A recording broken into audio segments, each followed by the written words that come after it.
for you. Dive down deep into her songs, but not too far or you'll be drowned.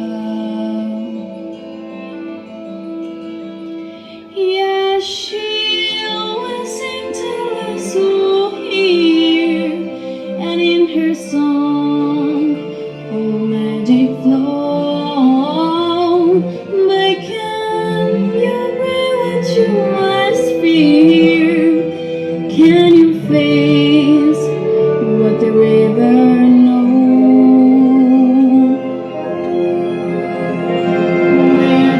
Nessuno di noi avrebbe mai immaginato che questo giorno sarebbe arrivato così all'improvviso e adesso siamo tutti qua a ricordare la fantastica persona che eri. Memory, come my darling, homeward bound.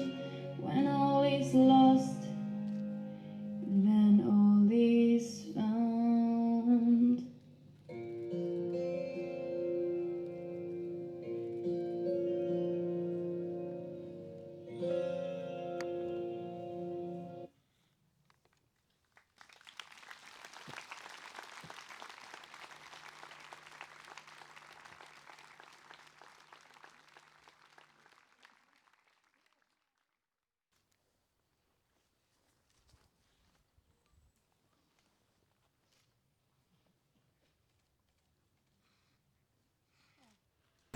Sì, oggi il sentimento che tutta la comunità aveva e che rappresento qui oggi è quella di condividere il dolore della famiglia di Vittoria.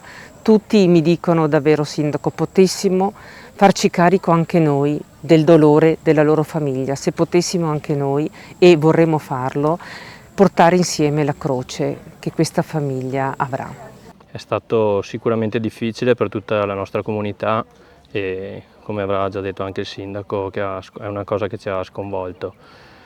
Devo ringraziare i dipendenti comunali che si sono messi a disposizione oggi nella giornata per organizzare la logistica di questo triste evento.